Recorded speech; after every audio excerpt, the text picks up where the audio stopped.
दोस्तों नमस्कार, फिर से आप लोग का स्वागत है राज स्टडी चैनल पर।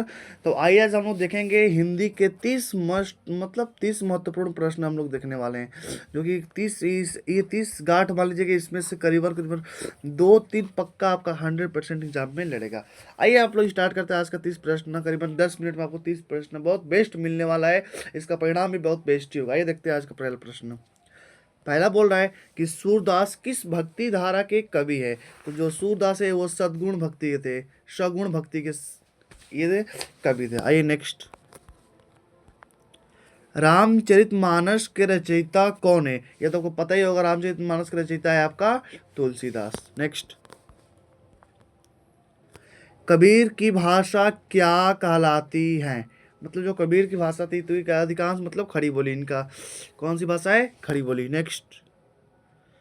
नहीं सॉरी, इनका ये हो जाएगा आपका खड़ी बोली नहीं, कबीर जो थे ये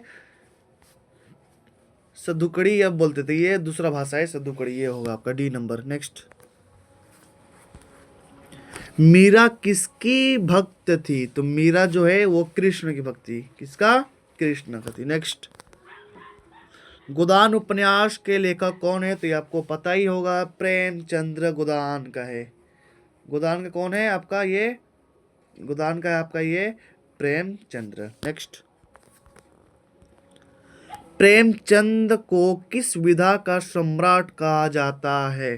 तो प्रेमचंद्र को कहानी विधा का सम्राट कहा जाता है। नेक्स्ट। पंच परमेश्वर कहानी का मुख्य पात्र कौन है। पंच परमेश्वर कहानी का मुख्य पात्र कौन है, ये गोबर। कौन है, गोबर है। नेक्स्ट। मैथिली शरण गुप्त किस युग के कवि थे। तो ये है आधुनिक युग के, आधुनिक काल के कवि हैं। किस युग मतलब किस काल। नेक्स्ट। भारत भारती के लेखक कौन है। यही है मैथिली शरण गुप्त। भारत भारती के लेखक, ये मतलब देखिए जिसको स्टार लगा दे उसको गांठ बांध लीजिएगा, ये एकदम 100% आया है ये। नेक्स्ट। मधुशाला के रचयिता कौन है, ये भी देख लीजिए। मधुशाला के रचयिता कौन है, हरिवंश राय बच्चन। इसको एग्जाम में इतना ही देगा आप लोग, देखिए बच्चन लिख देगा तो इस बच्चन से आप लोग घबराइएगा मत, हरिवंश राय बच्चन। छायावाद के स्तंभ कवि कौन नहीं है।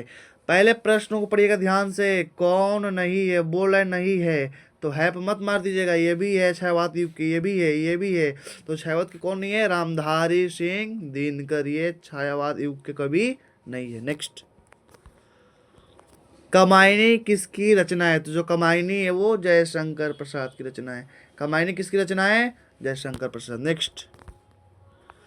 नीरजा किस कवयित्री की रचना है। नीरजा ये हो जाएगा आपका महादेवी वर्मा। नीरजा हो गया, फिर एक हो जाएगा निहार हो जाएगा, ये नीरजा निहार आता है अधिकांश, इसको भी स्टार लगा लीजिए, महादेवी वर्मा। झांसी की रानी कविता की रचयिता कौन है। तो झांसी की रानी ये सुभद्रा कुमारी चौहान जी है। कौन है, सुभद्रा कुमारी चौहान। नेक्स्ट।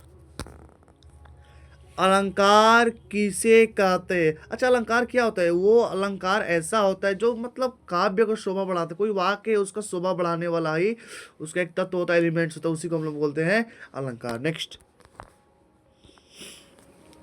उपमा अलंकार में प्रयुक्त शब्द कौन सा है।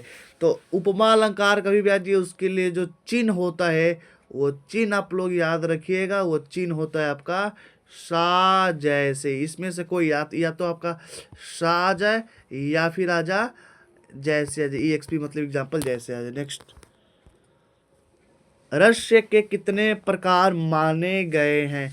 तो रस्य के 9 प्रकार माने गए हैं। कौन कौन से रस से होते हैं वो आपको नेक्स्ट टॉपिक में मिलेगा।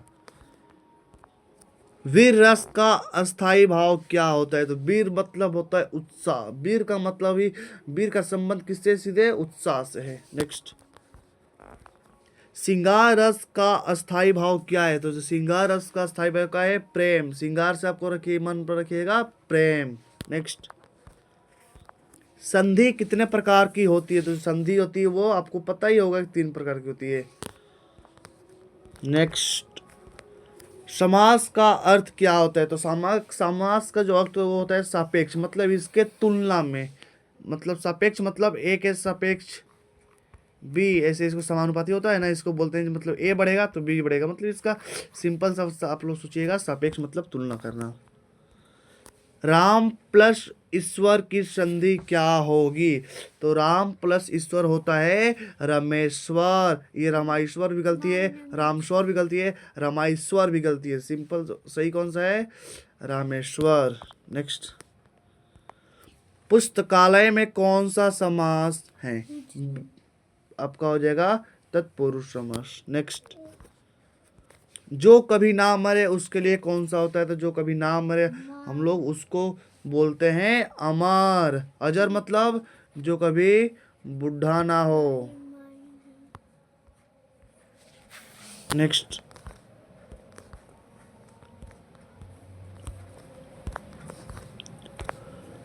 दिन का विलोम क्या होता है? दिन का होता है आपका रात्रि। क्या होगा?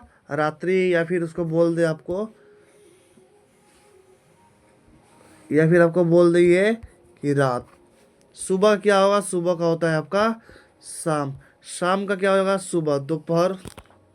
नेक्स्ट, जल का प्रवाची का प्रवाची, देखिए जल का प्रवाची नहीं है, या कितना लड़का पढ़ेगा कि जल का प्रवाची, अब बोलेगा सर नीर, फिर हाँ पानी भी होता है, फिर बोला वारी भी लिखा। अग्नि आग का होता है मेरे लल्ला, इसको आप लोग ध्यान रखिएगा। तो बोले कौन सा नहीं है, इसको आप लोग देखिएगा कौन सा नहीं है, ये पूछ रहा है। तो कौन सा हो जाएगा आपका? इसका आंसर हो जाएगा सिंपल सा अग्नि। अग्नि जल का प्रवाची नहीं है। जो पढ़ा लिखा ना हो उसके लिए क्या होता है?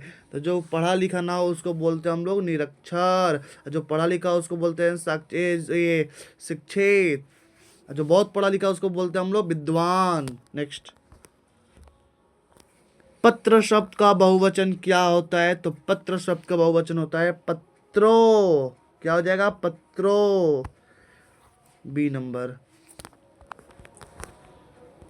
मैं स्कूल जाता हूँ, यह वाक्य किस काल का? मतलब मैं स्कूल जाता हूँ, इसका मतलब कहने का मतलब ये मतलब जाता हूँ यानी जा रहे हूँ, सिंपल सा वर्तमान काल है।